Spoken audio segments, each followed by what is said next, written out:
வீடியோக்குள்ளே போகிறதுக்கு முன்னாடி நம்ம ராமச்சந்திரன் துர்கா என் யூடியூப் சேனல் சப்ஸ்கிரைப் பண்ணிக்கோங்க, பெல் பட்டனையும் கிளிக் பண்ணிக்கோங்க. மேலும் இந்த பதிவு பிடிச்சிருந்தால் லைக் பண்ணுங்கள், ஷேர் பண்ணுங்கள், கமெண்ட் பண்ணுங்கள். நன்றி.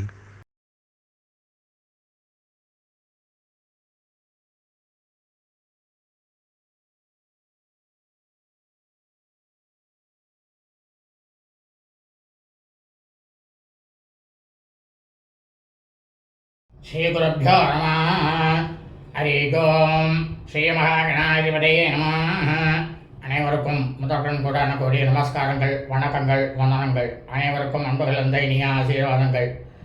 நமது ராமச்சந்திரன் துர்காயின் என்ற யூடியூப் சேனலிலே வரவிருக்கும் விஸ்வாசு தமிழ் வருஷத்தில் சித்திரை மாதத்தில் நிகழவிருக்கக்கூடிய நவகிரகங்களிலேயே 100% சுபக்கிரகமாக இருக்கக்கூடிய பிருகஸ்பதி கிரக பகவான், குரு பகவானாகப்பட்டவர் ரிஷபராசியிலிருந்து மிதுன ராசிக்கு பயிற்சியாகிறார். இந்த பயிற்சியினால் ரிஷபராசி மெய்யன்பர்களுக்கு ஒரு வருட காலம் எப்படி இருக்கும் என்பதை பற்றிய முழு விளக்கம்தான் இன்றைய வீடியோ பதிவு. ஆகவே ரிஷபராசி மெய்யன்பர்கள் அனைவரும் இந்த வீடியோ பதிவினை ஆரம்பம் முதல் கடைசி வரை முழுவதுமாக பார்த்து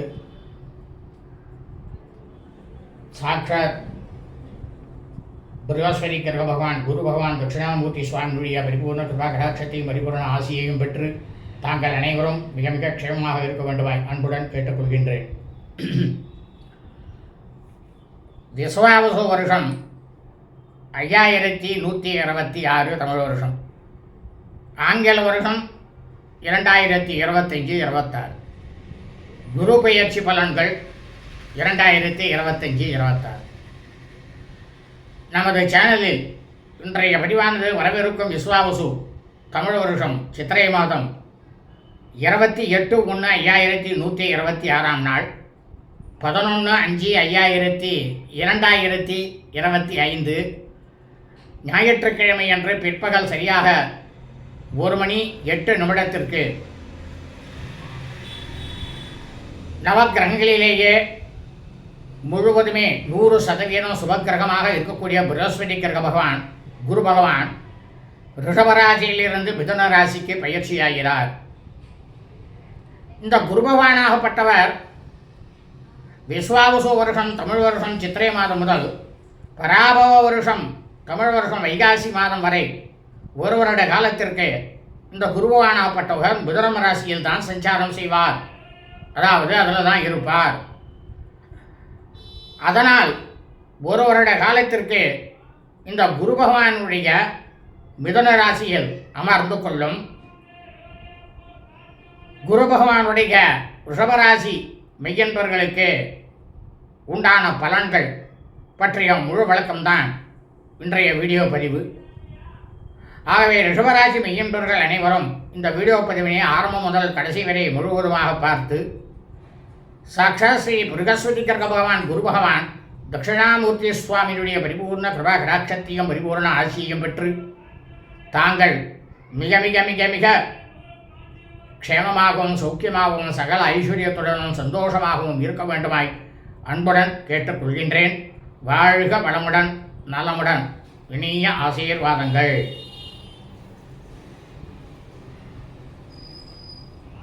அதாவது இந்த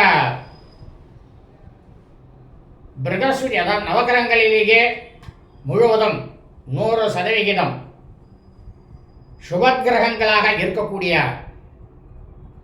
இந்த பிருகஸ்பதி கிரக பகவான், குரு பகவான்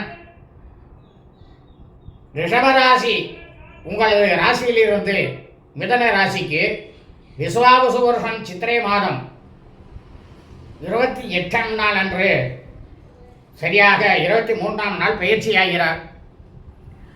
அதனால் உங்களுக்கு நன்மைகள் என்ன, தீமைகள் என்ன, அதை பற்றி நான் பார்க்க போகின்றோம். இந்த குரு பகவானாகப்பட்டவர் உங்களது ராசிக்கு நட்பு கிரகம். எப்படி நட்பு கிரகம்? உங்களது ராசியிலே கிருத்திகை நட்சத்திரம் 2, 3, 4 பாதங்களும், ரோகிணி நட்சத்திரம் 1, 2, 3, 4 பாதங்களும், மிருகசீரிஷ நட்சத்திரம் 1, 2 ஆகிய பாதங்களும் அடங்கும். இந்த கிருத்திகை நட்சத்திரத்துக்கு அதிபதியாக இருக்கக்கூடியவர் யார்? சூரிய பகவான். இதே ரோகிணி நட்சத்திரத்துக்கு அதிபதியாக இருக்கக்கூடியவர் யார்? சந்திர பகவான். அதே மிருகசீரிஷ நட்சத்திரத்துக்கு அதிபதியாக இருக்கக்கூடியவர் யார்? அங்காரக பகவான், செவ்வாய் பகவான். அப்போ ரிஷபராசியில் இருக்கக்கூடிய இந்த 3 நட்சத்திரங்களுக்கு அதிபதியாக இருக்கக்கூடிய 3 கிரகங்களும் இந்த குரு பகவானுக்கு மித்ரு கிரகங்களாச்சே, நண்பனாச்சே. அதனால தான் நட்பு. ஆனால் இந்த ரிஷபராசிக்கு அதிபதியாக இருக்கக்கூடியவர் சுக்கிர பகவான். இவர் அசுரர்களுக்கு குரு. இவர் குரு பகவான் தேவகுரு. இவர் 2 பேருக்கும் இவர் சத்ருக்கிரகம் தான். அப்போ நீங்கள் எப்படி சொல்லுவேள்? சத்ருக்கிரகம் வீடுனாக்கா அவருக்கு எப்படி அந்த ரிஷபராசி சத்ருக்கிரகம், அவர் தான் அதிபதி சுக்கிரன். ஆனால் எப்படி நீங்கள் நட்பு அவர் குரு பகவான் நட்புன்னு சொல்லுவேள் அப்படின்னு உங்களுக்கு சந்தேகம் வரலாம். அவர் ராசிக்கு அதிபதியாக இருக்கலாம். ஆனால் சுக்கிர பகவான் ராசிக்கு அதிபதியாக இருந்தாலும் அந்த ராசியில் அடங்கக்கூடிய நட்சத்திரங்களுக்கு அதிபதிகள் யார்?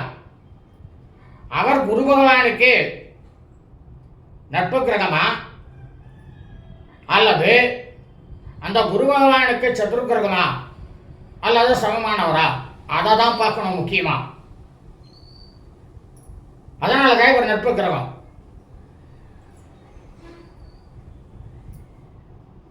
ரிஷபராசி என்பர்களே, கடந்த 1 வருட காலமாக உங்களது ராசியிலேயே இந்த குரு பகவானாகப்பட்டவர் அமர்ந்திருந்து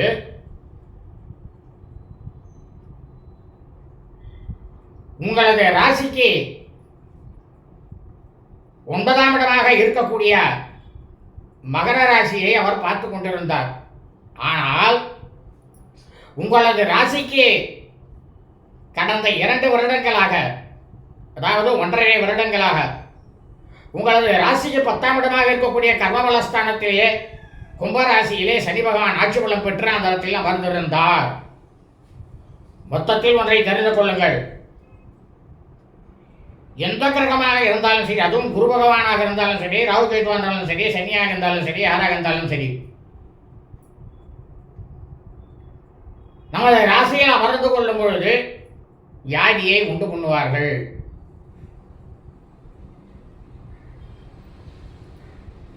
ஆனால் அதே சமயம் 10ஆம் இடத்தில் இருக்கக்கூடிய, அதாவது கர்மஸ்தானம், கர்மாதிபதி சனேஸ்வர கிரக பகவான் உங்களது இந்த ஜென்ம கர்மா, நீங்கள் இந்த ஜென்மத்தில் செஞ்ச பாபங்கள், போன ஜென்மத்தில் செஞ்ச பாபங்கள், அதுக்கு முன்னால் செஞ்ச பாபங்கள் எல்லாத்தையும் ஒன்றா கணக்கு போட்டு அவன் கர்ம பலனை கொடுத்தான். அதனால் ரிஷபராசிக்காரர்களே, தங்களுக்கு வியாதி, அட போட இந்த உலகத்தை விட்டே நம்ம போயிடுவோம், நம்ம உயரம் ஆய்ச்சிருந்தாலும் பரவாயில்ல அப்படின்ற அளவுக்கு உங்களுக்கு தொல்லையானது இருந்தது. காரணம், இந்த குரு பகவானாகப்பட்டவர் இவருக்கு சனி பகவான் சமமானவர். அவர் 10ல் உட்காந்து கர்ம பலனை கொடுத்துருந்தார். அதனால தான் உங்களுக்கு குரு பகவான் இதில் உட்காந்துருந்தோம், வேலை செய்யலை. இவர் ஜென்மத்தில் உட்காந்ததுலாம் அந்த வியாதியை ஜாஸ்தி உண்டு பண்ணினார். நல்லா புரிஞ்சுங்க.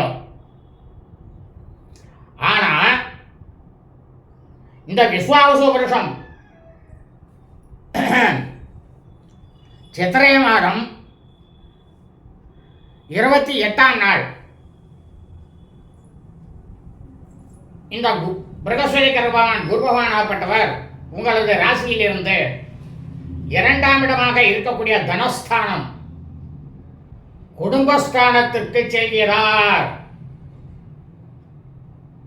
அந்த மிதுன ராசியும் அவருக்கு நட்பான வீடு தான். அந்த நட்பு வீடு தான் போறார். ஏன் இந்த நட்பு வீடு அவருக்கு மிதுன ராசியில? புனர்வசு நட்சத்திரம், புனர்பூச நட்சத்திரத்துக்கு அதிபதி அவர் தான்.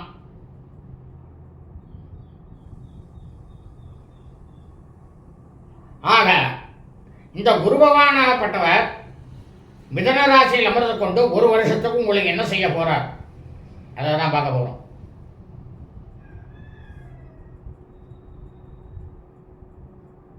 ரிஷபராசி மெய்யன்பர்களே,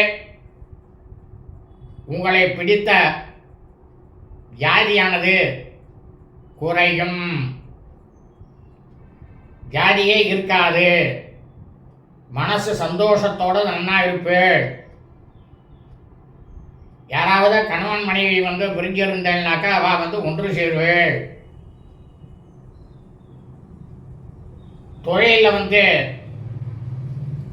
ரொம்பவும் நலிஞ்சு போய் இருந்தேன்னா என்னைப்பட்ட அந்த தொழிலானது பிரமாதமாக உங்களுக்கு அபிவிருத்தியாகும்.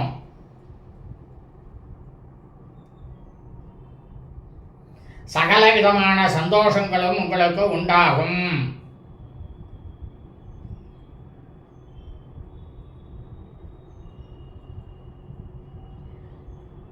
ரிஷபராசி மெய்யன்பர்களே, இந்த குரு பகவானாகப்பட்டவன் புதன ராசியில் அமர்ந்து கொண்டு உங்களது ராசிக்கு 6ஆம் இடமாக இருக்கக்கூடிய துலா ராசியை தனது 5ஆம் பார்வையாக பார்க்கிறார். அதே உங்களது ராசிக்கு 8ஆம் இடமாக இருக்கக்கூடிய மறைமோஸ்தானமாக இருக்கக்கூடிய தனுர் ராசியை தனது 7ஆம் பார்வையாக பார்க்கிறார். அதே சமயம் உங்களது ராசியை 10ஆம் இடமாக இருக்கக்கூடிய கும்பராசியை இந்த குரு பகவானாகப்பட்டவர் தனது 9ஆம் பார்வையை அதில் செலுத்துகிறார். இதுதான் ரொம்ப முக்கியம்.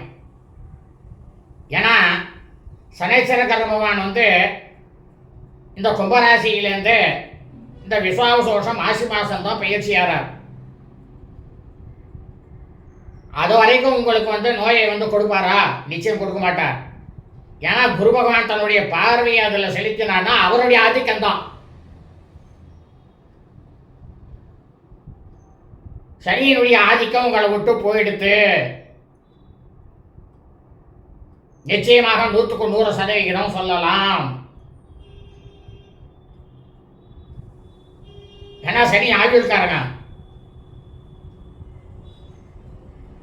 இந்த குரு பகவான் இருக்காரு, இவர் புத்திரக்காரகன், தனகாரகன், வியாபாரத்தில் அபிவிருத்தி பண்ணக்கூடிய அபிவிருத்திக்காரகன். எல்லா விஷயங்கள்லையும் நம்மளை மேல உயர்த்தி நம்மளை ஒரு நிலையில நிறுத்தக்கூடியவர் தான் இந்த குரு பகவான். ரிஷபராசி மெய்யன்பர்களே, தாங்கள் ஜனனமெடுத்த பிறந்த உங்களது ஜாதகத்திலே இந்த குரு பகவானாகப்பட்டவர்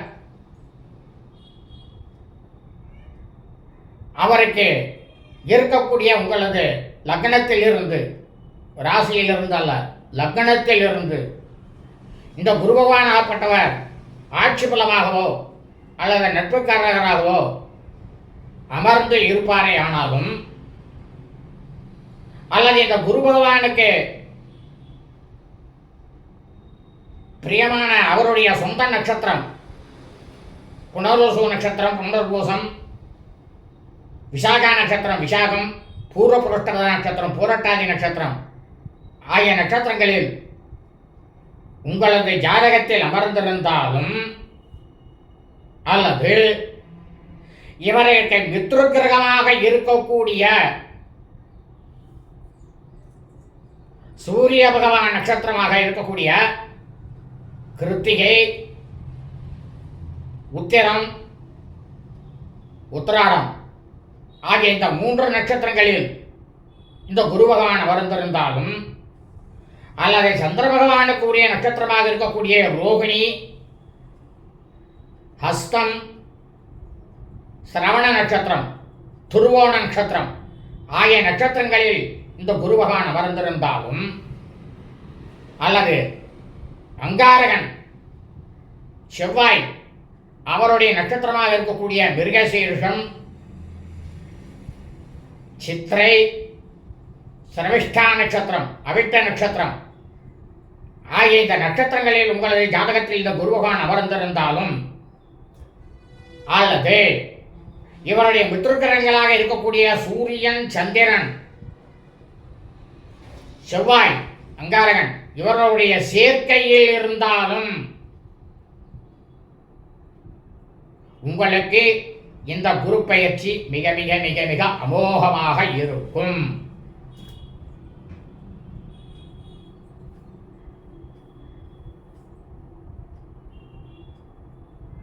ஆனால் இந்த குரு பகவானாகப்பட்டவர் உங்களது ஜாதகத்திலே லக்னத்தில் இருந்து பகை வீட்டிலோ அல்லது நீச்சகரமாகவோ, ஆனால் இவர் மகர ராசியில நீச்சம், ஆனால் அந்த மகர ராசியில நீச்சமாக இருந்தாலும் அவர் நீச்ச பங்கம் அடைகிறார். ஏன் நீச்ச பங்கம் அடைகிறார்? அதில் உத்திராட நட்சத்திரம், சிரவண நட்சத்திரம், திருவோண நட்சத்திரம், அவிட்ட நட்சத்திரம், இந்த 3 அடங்கும். இந்த 3 நட்சத்திரத்துக்கு அதிபதி யாரு? சூரியன், சந்திரன், செவ்வாய். அப்ப அவர் நீச்ச பங்கம் அடைக்கிறார். ஆனால் அதற்கு நேர்மாறாக இவருடைய பார்வையானது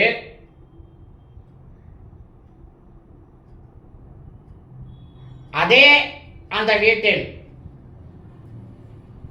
அதாவது இவர் நீச்சக்காரனாக இருக்கிறார், மகர ராசியிலே சனியோடு சேர்ந்து சேர்க்கை பெற்றிருந்தாலும் அல்லது ராகு, கேது நிழல் கிரகங்கள் அவர்களோடு பெற்றிருந்தாலும் உங்களுக்கு தற்போது இந்த அமோக வெற்றியை விட சற்று குறைவாக இருக்கும்.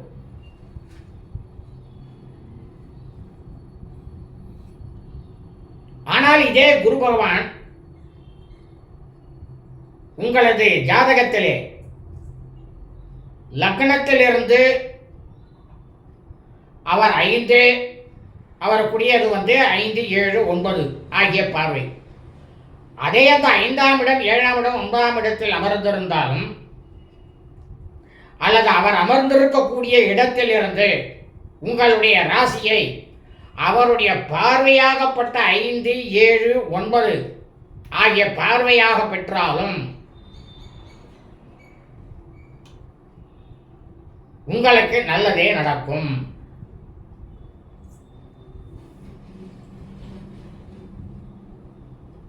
ஆனால் இந்த குரு பகவானாகப்பட்டவர் உங்களது ஜாதகத்தில் சனி பகவானுடைய நட்சத்திரத்தில் அமர்ந்திருந்தால்,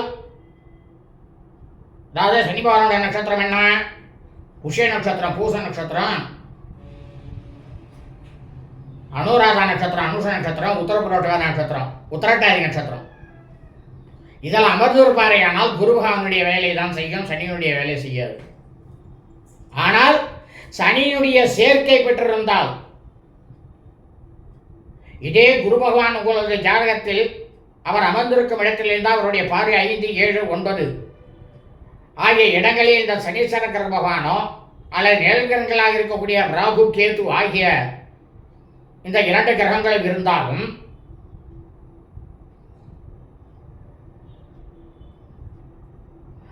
அதே சமயம் இந்த சனீஸ்வர கிரக பகவானுடைய பார்வையாகப்பட்ட அவர் அமர்ந்த இடத்திலிருந்து 3, 7, 10 ஆகிய இடத்தில் இந்த குரு பகவான் இருந்தாலும் உங்களுக்கு பிரம்மகத்தி தோஷம் உடனடியாக அதை நிவர்த்தி செய்து கொள்ளுங்கள். இந்த 1 வருட காலத்தை நீங்கள் பிரமாதமாக பயன்படுத்திக் கொள்ள ஏற்றுக்கொள்ளுங்கள். அதே சமயம் ரிஷபராசி என்பர்களே, உங்களது ஜாதகத்தில் இந்த குரு பகவானாகப்பட்டவர் சத்ரு கிரகங்களாக இருக்கக்கூடிய புத பகவான், புதன் சத்ரு, சுக்கிரனும் சத்ரு, இந்த புதவானுடைய நட்சத்திரமாக இருக்கக்கூடிய ஆசிலேஷா நட்சத்திரம், ஆயில்யம், ஜேஷ்டா நட்சத்திரம், கேட்டை மற்றும் ரேவதி நட்சத்திரம், இந்த நட்சத்திரங்களில் இந்த குரு பகவான் அமர்ந்திருந்தாலும் அல்லது சுக்கிரனுடைய நட்சத்திரம் அபபரணி நட்சத்திரம், பரணி, உத்திரம், பூரம், உத்திரம், பூர்வ பல்வினி நட்சத்திரம் மற்றும் பூர்வாஷாடா நட்சத்திரம் பூராடம்.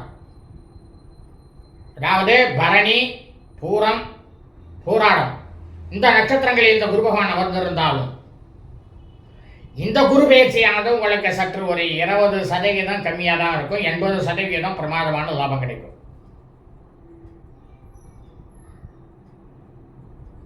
ஆனால்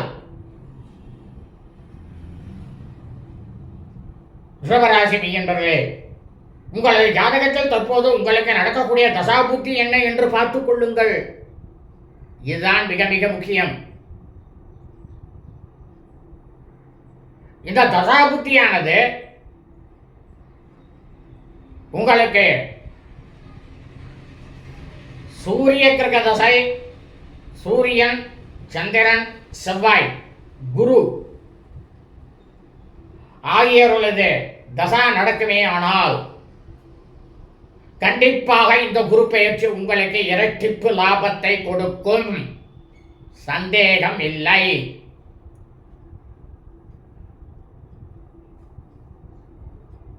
ஆனால் அதே சமயம் சுபகரங்களாக இருக்கும் சுபதசை புதன், சுக்கிரன், புதன் வந்து கல்விகாரகன், சுக்கிரன் வந்து அசுரகுரு கலத்தரகாரகமா, அந்த மாதிரி இருக்கக்கூடிய இந்த இரு கிரகங்கள் அவர்களுடைய தசா நடக்குமே ஆனால் இந்த குரு பெயர்ச்சியானது உங்களுக்கு ஒரு 25% கம்மியாக இருக்கும், 75% நன்றாக இருக்கும். அதே சமயம் இந்த குரு பகவானுக்கு சமமாக இருக்கக்கூடிய சனீஸ்வர பகவானுடைய தசா உங்களுக்கு தற்போது நடக்குமே ஆனால் ரிஷபராசி மெய்யன்பர்களே, மிக மிக எச்சரிக்கையாக இருங்கள்.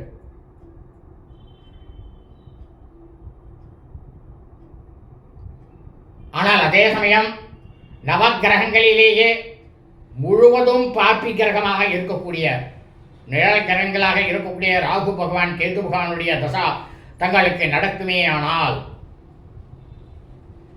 இந்த குரு பெயர்ச்சி பலனானது தங்களுக்கு 40% கெடுதலைத்தான் செய்யும், 60% நல்லதை செய்யும்.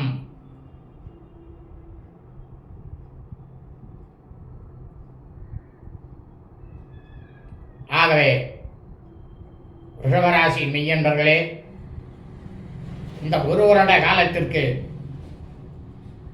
தாங்கள் மிகவும் க்ஷேமமாக இருப்பீர்கள் என்பதில் எவ்வித சந்தேகமும் இல்லை. தங்களுக்கு பரிகாரங்கள் என்ன, சொல்ல வேண்டிய ஸ்லோகங்கள் என்ன என்பதை பற்றி இந்த 12 ராசிக்காரர்களுக்கும் குரு பயிற்சி பலன்களை சொல்லி முடித்துவிட்டு கடைசியாக இறுதியாக 2 அல்லது 3 பதிவுகளாக போடுவோம். அந்த பதிவினை பார்த்து அனைவரும் தெரிந்து கொள்ளுங்கள்.